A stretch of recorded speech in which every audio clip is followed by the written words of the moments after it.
What is going on, ladies and gents? Welcome to episode number 4 of the 3ND podcast, and we finally got some free agency movement. Starting it off with John Wall intends to sign with the LA Clippers. You might be thinking, John Wall is always injured, and okay, you're not wrong, but imagine a season where John Wall is not injured and is able to produce how we know he's capable of playing. The first thing that came into my mind was, what is the lineup even going to look like? And it hit me. What if they started Reggie Jackson, John Wall, Kawhi Leonard, Paul George, and then Zubac?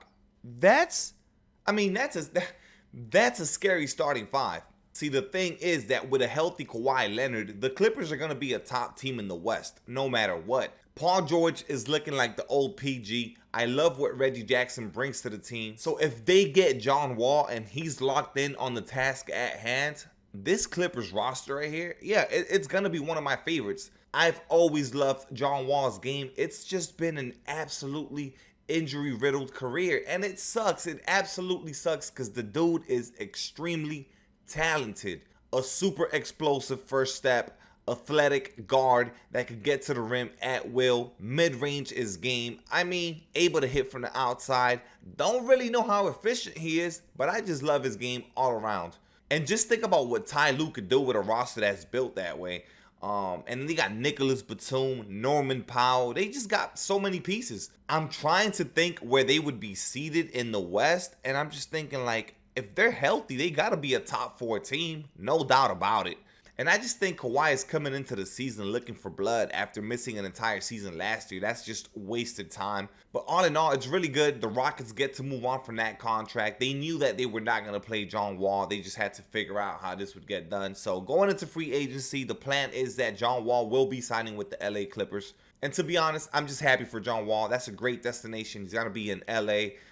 With a couple of really good players on a really solid roster with a really good coach. It's an ideal scenario for him, so just happy for him. Hopefully they can compete at a really high level and stay injury free. Now let's move on to the topic that I really have to get to, man. Kyrie Irving opts in and stays with the Brooklyn Nets. Now, not gonna lie, I'm not gonna sit here and act like I'm not a little deflated. I guess I gassed myself up too much to something that was far-fetched and somewhat unrealistic, and it was Kyrie Irving going to the LA Lakers and having that reunion with LeBron James and having AD along. But it's not gonna happen. He stays with the Brooklyn Nets. You know, it just looked like with all of the reports and all of the info coming out, it was headed in that direction. We had gotten the news that the team had okayed for him to look at sign and trade options, and ultimately I think most Brooklyn fans are happy that Kyrie is staying. Now they're actually going to get to see what they could do with a full season where Kyrie plays alongside Kevin Durant. They got Ben Simmons getting thrown into the mix. Hopefully Ben Simmons could perform. I think he will. I think he'll fit in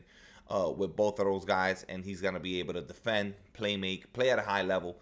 It's honestly a really good thing for the league that Kyrie Irving is staying with the Brooklyn Nets. If that is what ultimately ends up going down, I'm happy for the Nets. I'm happy for the Nets fans because at least they'll have a roster that is going to compete. Absolutely 100% they're going to be competing in the East. But I just got to go back to the past couple of days where in my mind, I just saw that scenario playing out where, damn, we get Kyrie Irving and LeBron James back together for another run. I guess the only step left for the Brooklyn Nets is for KD to ultimately just say, yeah, I'm staying too, and let's make this thing happen. You know, obviously with Kyrie signing the contract, I think that's going to just make it that much easier for KD to, lock in and be like, okay, let's go on this run. At the end of the day, I do like the Brooklyn Nets roster. I like how they're built. I don't necessarily know that Steve Nash is the right coach for that team, but I think they're going to give him a chance. He's going to have to learn his way and how to get the most out of those guys. Free agency officially begins this Thursday, so we're only a couple of days away, man. It should be getting really spicy around here, so make sure you're hitting that subscribe button, dropping a like on all of these videos. Stay tuned in.